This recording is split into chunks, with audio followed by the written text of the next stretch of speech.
শুভ সকাল বন্ধুরা। তো আজ আমি সকাল থেকে কি করলাম সেটাই তোমাদের সঙ্গে শেয়ার করব। কেননা অনেকেই বলছে তোমরা ভিডিও বানাচ্ছ না, তোমাদের ভিডিও দেখতে পাচ্ছি না। তো ভিডিওটা তাদের জন্যই, দেখে নাও আমি কি করি, তার জন্য ভিডিও বানাতে পারি না। এই যে সকাল থেকে আমি এখন ঘুম থেকে উঠলাম, ঘুম থেকে উঠে বিছানাটা গুছিয়ে নিয়েছি। আর এদিকে আমার মাম্মাম দেখো প্যাম্পাস পরিয়েছিল রাতে, সেই প্যাম্পাসটা একটু রেখে দিলাম সাইড করে, সেটা একটু ফেলতে হবে। আর এই যে একে একে সব কিছু তুলে নিয়েছি, কেননা নিচের মধ্যে ভাই রোহিত ওরা শুয়েছিল, রোহিত এসেছি তো। আর এখন এই যে ভাইকে বললাম যে একটুকুন মামার কাছে শুয়ে থাকো, তো ও আছে ভাইয়ের মামার কাছে শুয়ে আছে। তো চলো এখন আমি কি করছি তোমরা শুধু ভিডিওটা দেখতে থাকো। এই যে আমার বিছানা গুছানো হয়ে গেছে, এবার আমাকে ঝাড় দিতে হবে। সে কারণে আমি সব কিছু দেখো ঝাড়ু নিয়ে রেডি হয়ে গেছি, এবারে ঝাড় দিয়ে দেবো ঘরটা। তো এই দেখো ভাই আর ওখানে মাম্মাম ঘুমোচ্ছে তক্তাতে। আর আমি সকাল সকাল একটু উঠে গেছি, মায়ের শরীরটা ঠিক নেই, তা মা এখন কিছু করতে পারে না, তাই আমাকেই সব কিছু কাজ করতে হয়। সে কারণে আমি এত ভিডিও করতে পারছি না। তো চলো এই যে এখন আমি ঝাড় দিয়ে শুরু করেছি।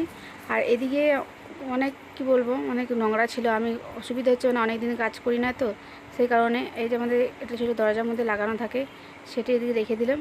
আর এই বারান্দাটা অনেক নোংরা হয়েছিল, না বারান্দাটা আমাদের এখনও কমপ্লিট হয়নি, সে বালি অনেক বালি জমে আছে।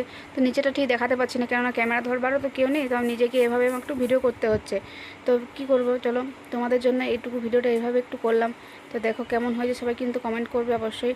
তো চলো, এখানে আরও কিছু কাজ আছে। এই দেখো এখানে বাইরে কিছু বাসি বাসন আছে, আর এদিকে উনুনটা আছে। তো তার আগে উনুনে যে পাশ আছে সে পাশলাকে আমি কেড়ে নেবো, পাশলা কেড়ে নিচ্ছি। দেখো গতকাল রান্না হয়েছিল, তো সেই জন্য বাসি পাশলা আমি কেড়ে নিয়ে একটু উনুনটা লাতা দিয়ে দেবো। তো উনুনটাই থেকে লাতা দিয়ে দিচ্ছি। আমাদের উনুনটা ভেঙে গেছে, আর এই যে বাইরে এখন বর্ষার দিন, তো তার মধ্যে চলতি চুলোতে রান্না করতে হয়, তো এই চলতি চুলোতে এখন রান্না হচ্ছে আমাদের। তো চলো উনুনটা আমার লাতা দেওয়া হয়ে গেলে তারপর আমাকে বাসনগুলো ধুতে হবে জলদি। তো উনুনটা আমি এখন লাতা দিয়ে দিলাম। মাম্মাম মনে হয় উঠে যাবে, অনেকক্ষণ থেকে শুয়ে আছে, আমি কাজ করছি। এই যে আমার পাশগুলো কাড়া হয়ে গেছে, উনুনে লাতা দেওয়া হয়ে গেছে। চলো এবার বাইরে বাসি বাসন আছে অনেক, এগুলো একটু ধুয়ে নিই। এখানের মধ্যে নোংরাগুলো পাশগুলো ফেলে দিলাম। এবার বাসি বাসনগুলো একটু ডবায় আমি ধুয়ে নেবো, কেননা ঘরে জল আসেনি টাইম করে, তো জলের জন্য আমি এখন বাসনগুলো ধুতেও পারি না, তার মধ্যে আমাকে যেতে হবে ডবা। তো চলো আমি এখন ডবা যাচ্ছি, ডবাতে গিয়ে বাসনগুলো ধুয়ে নিয়ে আসি। আর এদিকে দেখো বাসনগুলো আমার ধুয়ে নেওয়া আসা হয়ে গেল, আমি ডবার থেকে বাসনগুলো ধুয়ে নিয়েছিলাম।